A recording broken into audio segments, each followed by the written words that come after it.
할렐루야. 하나님의 은혜와 평강이 오늘 예배드리시는 모든 성도님들과 함께 하시기를 주의 이름으로 축원드립니다. 오늘은 요한계시록 3장 14절로 20절 말씀을 중심으로 내가 네 행위를 아노니 내가 네 행위를 아노니 하는 제목으로 함께 말씀을 나누겠습니다. 어느 수도원에 덕망이 높은 수도원장이 있었습니다. 그에게 많은 제자들이 있었는데 그 중에서도 특히 한 아이를 이 원장이 특별히 사랑했어요. 근데 그 아이는 얼굴도 못생기고 좀 모자란 아이였습니다. 제자들의 불만이 굉장히 컸겠죠. 그러던 어느 날 이 제자들이 모여서 원장을 찾아갔어요. 그러자 원장이 조용히 말했습니다. 내가 문제를 하나 낼 테니 그것을 풀어가지고 오너라. 이렇게 말한 뒤에 원장은 제자들에게 새 한 마리씩을 나눠주고 해지기 전에 아무도 보이지 않는 곳에 가서 그 새를 죽여서 가지고 오라고 했어요. 절대 아무도 보지 않는 데서 죽여야 된다고 그렇게 당부했습니다. 해질녘이 되자 제자들이 하나둘씩 모여들었습니다. 수도원 마당에는 죽은 새들이 하나둘씩 쌓여갔어요. 근데 이 아이가 돌아오지 않는 거예요. 한참 뒤에 그 아이가 헐레벌떡 달려오는데 손에는 살아있는 새를 들고 있었습니다. 그 모습을 본 제자들은 그러면 그렇지 하면서 속으로 쾌재를 불렀어요. 원장은 아이에게 왜 새를 그냥 가지고 왔느냐고 물었습니다. 그러자 아이가 대답하기를 원장님 아무도 보이지 않는 데서 새를 죽여오라고 하지 않았습니까? 근데 아무리 으슥한 곳을 찾아가도 하나님은 다 보고 계셨어요. 그래서 새를 죽일 수 없었습니다. 그 순간 원장이 미소를 지으며 제자들에게 말했습니다. 내가 이 아이를 특별히 사랑하는 그 이유를 이제야 알겠느냐. 여러분, 하나님은 언제나 어디서나 우리를 보고 계십니다. 하지만 우리는 그 사실을 잊어버리고 살 때가 많이 있죠. 신앙이라는 것은 하나님께서 나와 함께 계신다는 것을, 그 사실을 믿는 것입니다. 그래서 신앙이 성숙하면 성숙할수록 사람의 시선이 아니라 하나님의 시선을 의식하게 됩니다. 오늘 말씀은 소아시아 7교회 가운데에 라오디게아 교회에 보낸 서신입니다. 당시 라오디게아 교회는 외부의 핍박이나 경제적인 어려움을 받지 않고 편안하게 신앙생활을 할 수 있었어요. 이렇게 좋은 조건임에도 불구하고 그들의 신앙은 안일한 상태에 빠져 있었습니다. 주님께서는 이러한 안일한 신앙에 빠져있는 라오디게아 교회를 향해서 그들에게 회개할 것을 촉구하고 있습니다. 특히 15절 말씀에 보면 내가 네 행위를 아노라 했습니다. 여기 안다는 말은 원어로 오이다라고 해서 정확하고 주도 면밀한 통찰력이란 뜻이에요. 하나님께서 정확한 통찰력으로 그들의 모든 행위를 알고 계신다, 이런 것이죠. 여러분, 하나님 앞에서 숨길 수 있는 것은 아무것도 없습니다. 또한 하나님께서는 그 옛날 라오디게아 성도들만 지켜보는 것이 아니라 오늘날 우리의 모습들도 다 보고 계십니다. 여러분, 우리의 신앙생활은 어떻습니까? 혹시 이 라오디게아 교회의 모습을 닮아 있진 않습니까? 우리의 행위를 다 알고 계시는 그 하나님 앞에 우리는 어떻게 신앙생활을 해야 할까요? 첫 번째로 열정을 가져야 합니다. 따라해 볼까요? 열정을 가져야 한다. 우리 16절 말씀 다 같이 읽어보겠습니다. 시작. 네가 이같이 미지근하여 뜨겁지도 아니하고 차지도 아니하니 내 입에서 너를 토하여 버리리라. 아멘. 너희들이 미지근하다, 이렇게 말씀하셨어요. 이 미지근하다는 말은 원어로 클리아로스라고 해서 열정이 없다, 이런 뜻입니다. 그 당시 라오디게아 교회는 외부로 오는 핍박이 없었고 또 경제적인 풍요를 누리고 있었어요. 외적으로 볼 때는 아무런 문제가 없는 것처럼 보였습니다. 하지만 그들의 신앙에 열정이 없었어요. 이러한 그들에게 주님께서는 신앙의 열정을 회복하라고 책망하셨습니다. 여러분, 신앙생활에 있어서는 중간지대가 존재하지 않습니다. 차갑거나 뜨겁거나 해야 하는 것이죠. 뜨겁지도 않고 차갑지도 않으면 하나님께서 그 사람을 토해버리시겠다 하셨습니다. 하나님께서는 우리가 뜨겁게 신앙생활하기를 원하십니다. 세상과 교회 사이에 한 발씩 들여다 놓고 미지근하게 신앙생활하는 것이 아니라 오직 하나님께 집중해서 열정 있는 신앙생활을 하기 원하시는 것입니다. 바라기는 마음과 뜻과 정성을 다하여 하나님을 섬기는 열정적인 신앙을 가지시기 바랍니다. 다윗이 이스라엘의 왕이 되고 여호와의 언약궤를 예루살렘으로 가지고 들어오는데 처음에는 그 절차를 몰라서 언약궤를 수레에 싣고 오다가 웃사가 죽임을 당하죠. 석 달 뒤에 다시 한번 언약궤를 들여오는데 이번에는 제사장들이 어깨에 메고 그것을 언약궤를 들여옵니다. 하나님을 사랑하던 이 다윗이 하나님의 임재를 상징하는 그 언약궤가 들어오니 얼마나 기분이 좋았겠어요. 기분이 얼마나 좋았던지 다윗은 그 앞에서 막 춤을 추며 나팔을 불며 기뻐했어요. 막 슈퍼샤이 막 하면서 막 기뻐했어요. 근데 그 모습을 보고 다윗의 아내 미갈이 이해가 안 되는 거예요. 어떻게 한 나라의 왕이 저렇게 위엄도 없이 백성들이 보는 앞에서 춤을 출 수 있나 하면서 다윗을 책망했습니다. 하지만 사실 다윗은 사람들 앞에서 춤을 춘 것이 아니라 하나님 앞에서 춤을 췄던 것이죠. 다윗은 자신을 택하여 이스라엘 주권자로 세워주신 하나님 앞에 어린아이와 같이 뛰놀겠다고 고백을 합니다. 여러분, 다윗과 미갈은 부부 사이였지만 그 둘 사이에는 온도 차이가 분명했습니다. 왜 그랬습니까? 다윗에게는 하나님을 향한 열정이 있었지만 미갈에게는 그 열정이 없었던 것이죠. 그래서 미갈은 다윗의 행동을 이해할 수 없었던 것입니다. 여러분, 우리는 어떠한 신앙을 가져야 될까요? 다윗과 같은 신앙을 가져야 될까요? 아니면 미갈과 같은 신앙을 가져야 될까요? 하나님께서는 우리가 열정 있는 신앙을 가지길 원하십니다. 다윗과 같이 뜨거운 열정의 사람들이 되시기를 축원드립니다. 구세군 역사상 최고의 액수인 1120억을 기부한 맥도날드 창업주의 부인 조안 크록 여사의 이야기입니다. 그녀는 매년 크리스마스가 때가 되면 산타클로스 복장으로 구세군을 위해서 모금하던 이 남편을 대신해 돈을 전한다 하면서 밝혔습니다. 남편은 레이 크록은 원래 길거리에서 종이컵을 팔던 행상이었어요. 그는 종이컵을 팔아 모은 돈으로 시카고에서 햄버거와 감자튀김을 장사를 시작했습니다. 그는 빵이 가장 맛있게 익는 온도와 고기를 가장 부드럽게 익히는 방법을 꼼꼼하게 수첩에 적었습니다. 이 연구를 토대로 해서 맥도날드를 창업해서 세계적인 기업으로 성장을 시켰죠. 그때 그의 나이가 52세였습니다. 지금 맥도날드는 자산가치 330조 원으로 114국에 24,500개의 매장을 두고 있습니다. 중년을 넘어서 창업을 한 그의 성공의 비결은 바로 열정에 있었어요. 크록은 직원들에게 늘 이야기하기를 사업가에게 가장 필요한 것은 박사학위가 아니라 열정이다. 음식을 직접 만들고 배달한 사람만이 회사의 중력이 될 수 있다. 이렇게 말했습니다. 능력도 중요하지만 이를 향한 열정이 더욱 중요하다. 이런 얘기죠. 처음 사업을 시작할 때 매장은 11시에 문을 닫았지만 점원들은 새벽 2시가 되어야 퇴근을 했습니다. 모든 기계를 다 뜯어서 그 안을 소독하고 다시 조립을 했기 때문에 그래요. 고객을 감동시키기 위해서 열정적으로 일을 했던 것이죠. 프레드 터너 전 맥도날드 회장은 창업주 밑에서 빵을 굽던 종업원 출신이고 또 에드렌스 사장은 음식을 나르던 점원 출신입니다.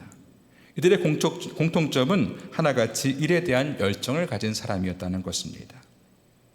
세상 일에도 열정을 가진 사람들이 성공을 하듯이 하나님의 일에도 이와 같은 열정을 가져야 됩니다. 엘리야는 하나님과 바알 사이에서 머뭇거리는 백성들을 향해서 이렇게 외치죠. 너희가 어느 때까지 둘 사이에서 머뭇거리느냐? 여호와가 만일 하나님이면 그를 따르고 바알이 만일 하나님이면 그를 따를지니라 했습니다. 여러분, 하나님과 세상 사이에서 머뭇거리는 신앙으로는 하나님을 기쁘시게 할 수 없어요. 오직 하나님 편에 서서 열정적으로 신앙생활할 때에 하나님께서 기뻐하시는 것입니다. 바라기는 더욱 열정적인 신앙을 회복함으로써 하나님을 기쁘시게 하는 우리 모두가 되기를 주의 이름으로 축원드립니다. 두 번째로 우리 자신을 살펴야 합니다. 따라해 볼까요? 우리 자신을 살펴야 한다. 이 17절 말씀 다 같이 읽어보겠습니다. 시작. 네가 말하기를 나는 부자라 부유하여 부족한 것이 없도다 하나 네 곤고한 것과 가련한 것과 가난한 것과 눈먼 것과 벌거벗은 것을 알지 못하는도다. 아멘. 여기 부유하여라는 말은 원어로 페플루테카라고 해서 완전히 부유한 상태에 도달했다 하는 의미입니다. 라오디게아 교인들은 스스로 부유해서 더 이상 부족한 것이 없다고 생각했어요. 실제로 그들은 물질적으로 굉장히 풍요함을 누리고 있었습니다. 하지만 그들의 영적인 모습은 아주 빈곤하고 곤고했습니다. 그들은 영적으로 가난했고요. 영적인 분별력이 없었고요. 영적으로 벌거벗은 상태에 있었지만 그들은 자신의 모습을 정확하게 인지하지 못하고 스스로 부자라고 착각을 하고 있었습니다. 이러한 그들에게 주님께서는 너희는 너희 자신을 잘 모른다. 너희는 지금 가난하고 있고 또 눈이 멀어 있고 벌거벗고 있어 하고 책망하셨습니다. 여러분, 우리는 늘 우리 자신을 살펴보고 돌아봐야 합니다. 자신을 돌아보지 않으면 자신의 모습을 제대로 파악할 수 없고 라오디게아 교인처럼 영적인 교만에 빠지게 되는 것입니다. 특히 우리는 하나님 말씀을 통해서 우리 자신을 돌아볼 수 있어야 합니다. 하나님의 말씀은 우리 신앙생활의 교과서로서 마치 거울과 같이 우리 자신이 현재 어디에 있는지를 분명히 알게 해줍니다. 우리는 늘 말씀으로써 우리 자신을 돌아봐야 할 줄로 믿습니다. 이스라엘의 초대 왕이었던 사울은 그가 처음 왕으로 세움을 받았을 때에 진보다리에 숨을 정도로 부끄러움이 많았고 참 겸손한 사람이었어요. 하지만 그는 자신의 모습을 돌아보지 못했고 시간이 지나갈수록 점점 그의 마음이 교만해졌습니다. 특히 그의 교만함이 드러났던 것은 아말렉과의 전쟁 때였는데요. 하나님께서는 이 사울에게 아말렉을 다 진멸하라고 말씀하셨지만 사울은 그 말씀을 거역하고 그 중에서 좋은 가축은 남기고 또 하찮고 가치 없는 것들만 다 진멸을 했죠. 사무엘에 와서 그의 잘못을 지적했지만 사울은 자신의 잘못을 뉘우치기는커녕 오히려 당신이 하나님께 제사를 드리려고 좋은 것들을 남겨놨다고 이렇게 거짓말을 했습니다. 심지어 사울은 자신이 비록 범죄했지만 백성들이 보고 있으니 그 앞에서라도 자신을 높여 자신과 함께 제사를 드리러 가자고 이야기해요. 이미 사울은 하나님께 버림을 받았지만 사람들 앞에서라도 왕으로서 대우를 받고 싶다 하는 것이죠. 나의 가오 좀 세워달라 이겁니다. 사울에게 있어서 제사를 드리는 것은 하나님께 영광을 돌리는 행위가 아니라 백성들 앞에서 자신의 지위를 인정받고 싶어하는 종교의식에 불과했던 것입니다.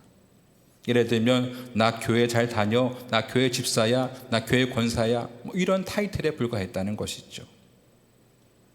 이에 대해 사무엘이 하나님의 말씀을 전달합니다. 왕이 여호와의 말씀을 버렸으므로 여호와께서도 왕을 버려 왕이 되지 못하게 하셨나이다. 이렇게 자신을 돌아보지 못했던 사울은 하나님께 버림을 받고 왕으로서의 지위를 박탈당하고 말았습니다. 말씀에도 보면요, 왕이 여호와의 말씀을 버렸다 했어요. 사울이 하나님 말씀을 떠났다는 것이죠. 늘 말씀 앞에 자신을 비춰보며 살아가야 되는데 그러지 못했다는 것입니다. 늘 자신의 생각대로 자기를 합리화하며 살았던 것입니다. 이렇듯 말씀을 떠나게 되면 자신을 돌아보지 못하게 되고 교만한 인생을 살게 되는 것입니다. 우리는 늘 말씀 가운데 우리의 인생을 돌아보며 겸손한 삶을 살아야 될 줄로 믿습니다. 스스로를 탁월한 인재라고 생각하는 한 젊은 청년이 있었어요. 이 청년은 자신을 특별한 인물로 생각하고 대학을 졸업한 이후에 입사시험을 치렀는데 가는 회사마다 다 떨어지는 거예요. 청년은 생각하기를 나 같은 인재를 몰라주는 세상에서 내가 더 살아서 무엇하나 하고 죽기를 결단하고 바다에 몸을 던졌습니다. 그때 한 노인이 그것을 보고 뛰어들어서 이 청년을 구해냈어요. 그의 사연을 들은 노인은 바닷가에서 모래알 하나를 주어서 청년의 손에 쥐어주며 말했습니다. 자네 손에 있는 그 모래를 모래시장에 던져버리게. 청년이 모래알을 던져버리자 노인이 말합니다.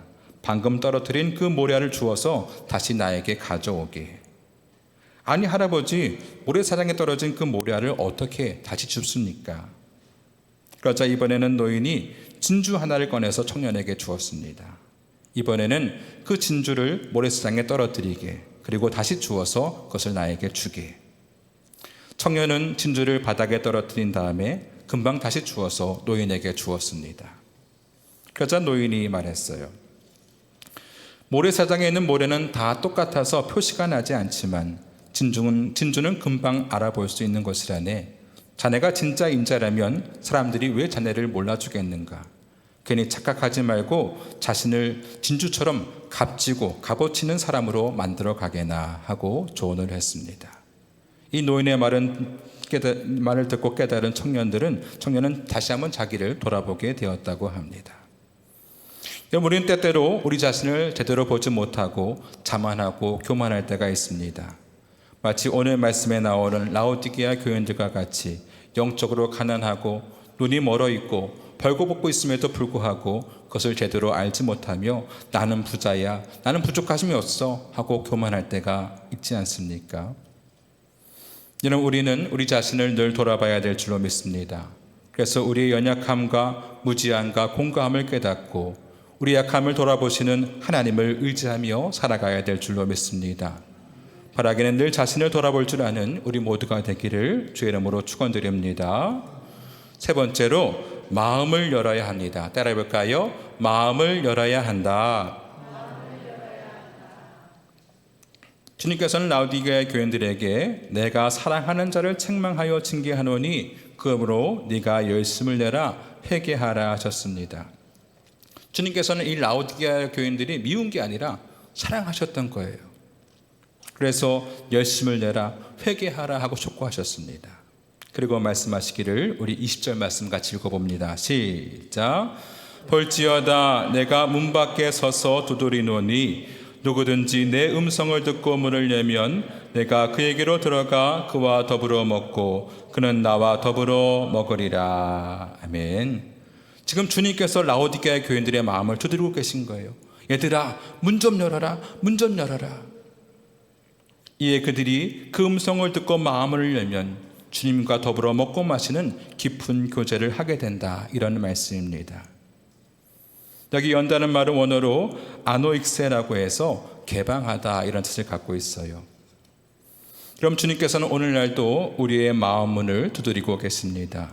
그러한 주님의 요구에 마음을 열고 회개하고 열심을 회복하는 자에게는 주님과 더불어 먹고 마시는 친밀한 영적인 관계로 나아가게 하시겠다 하는 말씀입니다. 여러분, 우리의 마음을 두드리시는 그 음성을 듣고 주님께 마음 문을 여시기 바랍니다. 주님께서 우리 가운데 임재하셔서 우리가 주님과 먹고 마시는 온전한 교제에 이르게 될 줄로 믿습니다. 우리가 잘 아는 사도 바울은 예수를 믿기 전에 이름이 사울이었죠. 사울. 예수님을 알기 전에 그는 예수 믿는 사람들을 잡아서 옥에 가두던 그런 악한 사람이었습니다. 이날도 대시장의 공문을 받아서 다메섹에 있는 예수 믿는 사람들을 잡으러 가는 길이었어요. 근데 길을 가는 도중에 갑자기 하늘에서 빛이 비춰왔습니다. 그리고 음성이 있기를 사울아 사울아 네가 어찌하여 나를 박해하느냐. 주여 누구십니까? 나는 네가 박해하는 예수라. 이 한마디에 사울은 땅에 고꾸러졌습니다. 자기가 이제까지 지었던 모든 죄를 회개하고 이후부터는 예수 믿는 사람들을 박해하는 사람이 아니라 예수님을 증거하는 자로 평생을 살게 되죠. 내가 직접 주님을 만났다, 내가 그 음성을 들었다, 증거하는 삶을 살았던 것입니다. 물론 이것이 일반적이지는 않지만 예수님의 강력한 두드리심에 그가 마음의 문을 연 것입니다. 이와 같이 주님께서는 우리의 마음을 두드리시며 우리가 회개하기를, 우리가 그 열정을 회복하기를 촉구하고 계신 것입니다. 그 음성을 듣고 우리의 마음을 열면 주님께서는 우리 마음 가운데로 들어오셔서 우리의 마음을 주장하시고 우리를 주님 보시기에 아름다운 하나님의 사람으로 만들어 가시는 것입니다. 주님의 음성에 마음을 여는 우리 모두가 되기를 바랍니다. 프랑스의 수학자요 과학자이며 철학자인 파스칼은 17살에 수학의 혁신적인 논리를 펴냈습니다. 그는 전자계산기 초창기 모델을 발명했고요. 또 공기 압축에 관한 탁월한 이론을 발명했습니다. 우리가 태풍의 압력을 잴 때 어떤 얘기를 하죠? 무슨 몇백 헥토 파스칼 이렇게 얘기하잖아요. 이 파스칼이라는 말이 이 이름에서 온 거예요. 이 사람이 발명해냈다. 공기의 압력을 발견해냈다 하는 것이죠. 그는 천재성으로 20살도 되기 전에 프랑스 학계와 귀족 사이의 유명인사로 떠오르게 됐습니다. 하지만 그는 이 부귀와 명예로 인해서 그의 마음속에 교만한 마음이 차게 됐어요. 그리고 타락한 인생을 살게 됩니다. 그러다가 31살이 되던 해에 그는 도박 파티를 마치고 마차를 타고 집에 가고 있었는데 이 마차가 사고 나면서 마차에서 튕겨나가는 사고를 당해요. 그때 말이 죽고요. 그는 간신히 목숨을 건지게 됩니다. 이 사고로 인해서 그는 자신의 삶을 돌아보게 되었고 그는 마음을 열고 하나님을 만나게 되었습니다. 지식적으로 최고봉에 올랐다고 자부했던 이 파스칼이 하나님과 1대1로 만나는 순간이었습니다. 그는 그때의 감격을 팡세라는 책에 기록했습니다. 은총의 해 1654년 11월 23일 월요일 밤 10시 30분 그 짧은 시간에 나는 하나님을 만났다. 철학자의 하나님도 지식인의 하나님도 아닌 아브라함과 이삭과 야곱의 하나님을 만났다. 확신과 함께 가슴 깊은 곳에서 터져나오는 기쁨과 평화가 넘친다. 의로우신 하나님, 세상은 당신을 모르지만 나는 이제 주님을 알고 내 인생의 감독이 되신 그리스도께 완전히 항복한다. 나의 기쁨은 영원하다. 기록했습니다. 이후 파스칼은 학문 활동을 그만두고 기독교 역사의 최고의 명상집으로 꼽히는 이 팡세를 저술하게 됩니다. 팡세라는 말은 생각이라는 뜻을 가진 프랑스어입니다. 그는 책에서 인생이 하나님으로부터 왔고 또한 하나님으로 끝나고 있다고 정리했습니다. 한 젊은 청년 이 파스칼의 깨달음이 많은 사람들에게 영적인 영향력을 주게 되었죠. 그가 하나님을 향해서 마음을 열었더니 하나님께서 그의 마음속에 진정한 깨달음을 주시고 그를 통해서 많은 사람들이 좋은 영향력을 갖게 된 것입니다. 여러분, 하나님을 향해서 마음을 여시고 회개와 열정으로 새로운 삶을 사시길 바랍니다. 일제강점기 때 우리 주기철 목사님은 신사참배를 거부하고 감옥에 갇혔습니다. 많은 고문을 당했죠. 일본 경찰이 그를 차에 태우고 신상 앞에 가서 그에게 말합니다. 주목사, 차에서 내릴 것도 없이 차 안에서 고개만 까딱해라. 고개만 까딱하면 신사참배한 것으로 인정하고 풀어주겠다. 사람들은 아무도 당신을 보지 못해. 아무도 당신이 신사참배한 것을 모를 테니 빨리 고개만 까딱하고 풀려나라 하고 이렇게 회유했습니다. 하지만 주기철 목사님은 거절하고 순교를 선택하시죠. 차 안에서 고개를 까딱하면 사람들은 못 보지만 하나님은 다 보고 계시기 때문입니다. 여러분, 하나님은 우리의 모든 행위를 다 알고 계십니다. 여러분, 세상을 이기는 신앙인들이 되시길 바랍니다. 비록 내가 지금은 미지근한 신앙 상태에 있다 할지라도 다시금 회개하고 신앙의 열정을 회복하시기 바랍니다. 또한 늘 자신을 돌아보며 신용한 것들로 채워가시기 바랍니다. 그리고 마음문을 열고 주님과 교제하는 은혜의 사람들이 되시기 바랍니다. 그래서 우리의 행위를 보시는 하나님 앞에 인정받고 축복의 인생을 살아가는 우리 모두가 다 되기를 주의 이름으로 축원드립니다. 우리 다 함께 찬송 부르고 기도하겠습니다.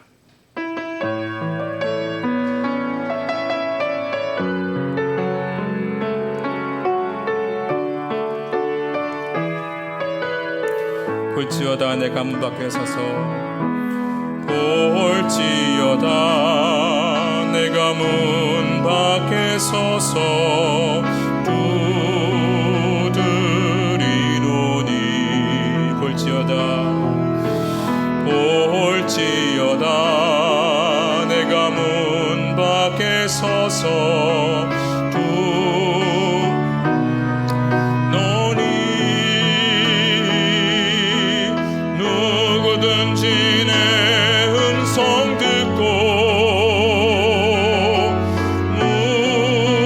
문을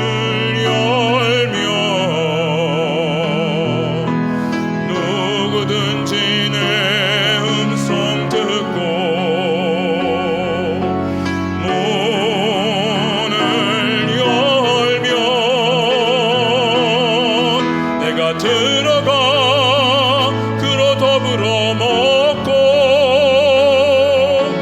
그는 나로 더불어 살리.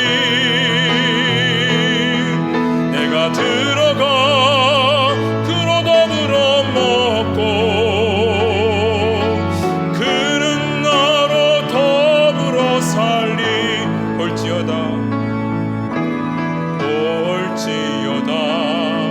그의 음성을 듣고 문을 열라. 볼지어다 그의 음성을 듣고 볼지어다 그의 음성을 듣고 만문 열라. 주의 크신 사랑을 믿고 문을 열면